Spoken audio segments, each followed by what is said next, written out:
ಪೂರಿ ಜಗನ್ನಾಥ ಯಾತ್ರೆಯಲ್ಲಿ ಕಾಲ್ತುಳಿತ ಉಂಟಾಗಿದೆ. ಸುಮಾರು 500ಕ್ಕೂ ಹೆಚ್ಚು ಭಕ್ತರು ಅಸ್ವಸ್ಥರಾಗಿದ್ದಾರೆ. 50ಕ್ಕೂ ಹೆಚ್ಚು ಭಕ್ತರ ಸ್ಥಿತಿ ಚಿಂತಾಜನಕವಾಗಿದೆ.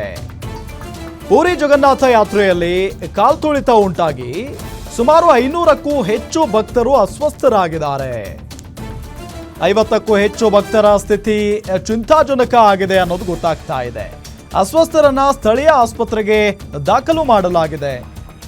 ರಥ ಎಳೆಯಲು ವಿಳಂಬ ಆಗಿದ್ರಿಂದ ಈ ರೀತಿಯಾದಂತಹ ಅವಘಡ ಸಂಭವಿಸಿದೆ.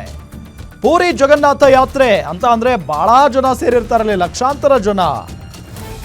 ಅಲ್ಲಿ ಕಾಲ್ತುಳಿತ ಉಂಟಾಗಿ ಸುಮಾರು 500ಕ್ಕೂ ಹೆಚ್ಚು ಭಕ್ತರು ಗಾಯಗೊಂಡಿದ್ದಾರೆ, ಅಸ್ವಸ್ಥರಾಗಿದ್ದಾರೆ.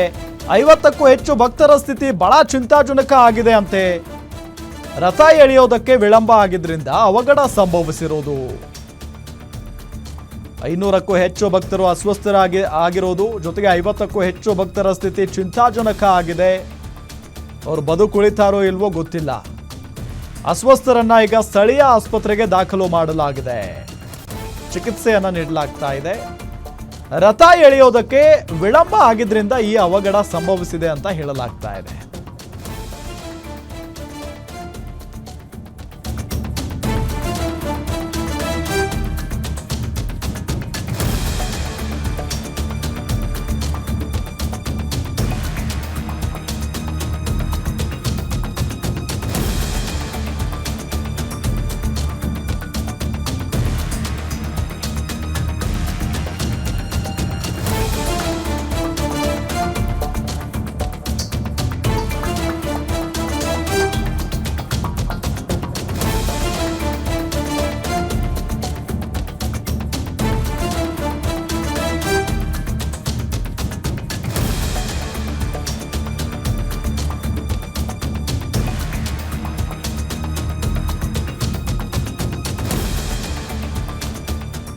ಡೀಟೇಲ್ಸ್ ಕೊಡ್ತಾರೆ ನಮ್ಮ ಪ್ರತಿನಿಧಿ ವಿಶ್ವನಾಥ್. ಏನಾಯ್ತು, ಯಾಕೆ ಈ ರೀತಿಯಾದಂಥ ಘಟನೆ ಆಗಿದೆ?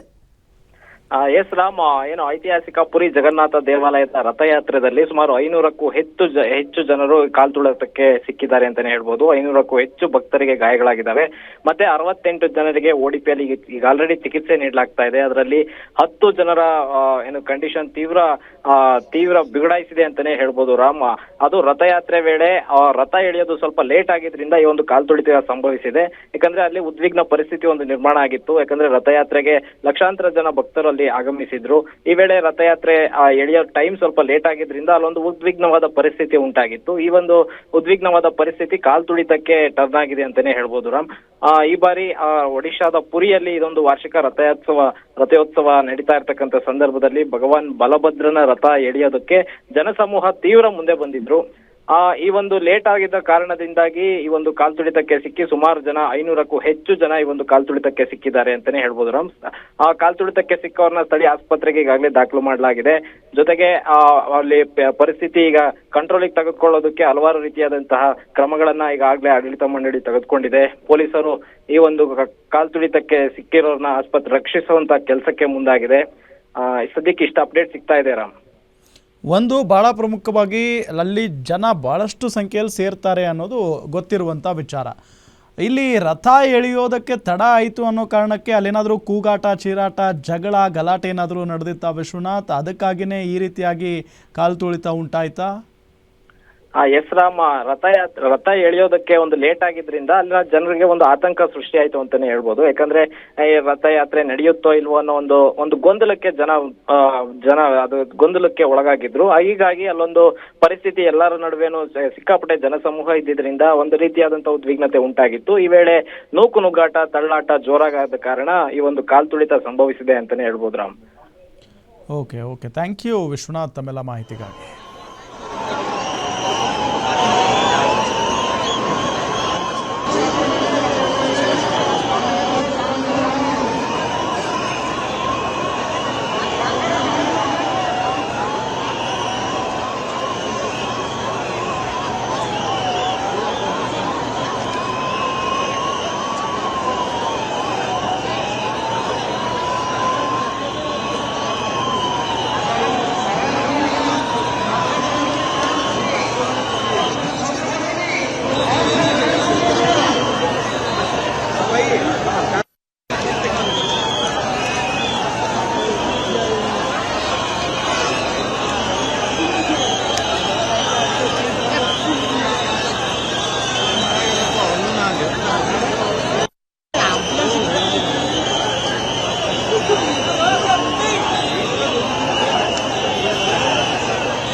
अरे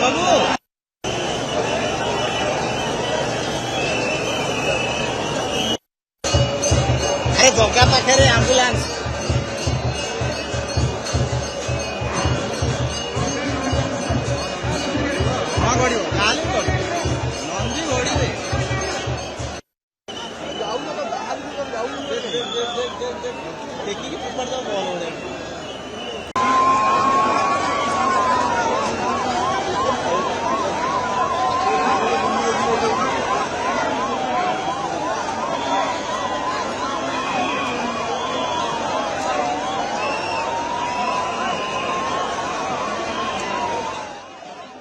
जगन्नाथ जी के बिना, जगन्नाथ के बिना तो कोई चलता नहीं है।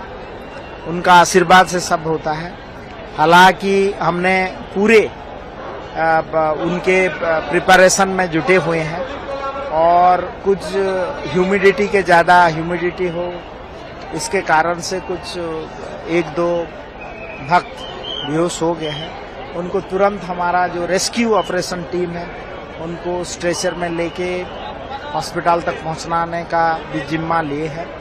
और अब ये सबसे बड़ा बात है कि लोगों ने घंटों खड़े होके जगन्नाथ का दर्शन करना और जगन्नाथ जी मंदिर से निकलकर भक्तों को दर्शन देना, ये सबसे बड़ा एक न्यारा अनन्य परंपरा है।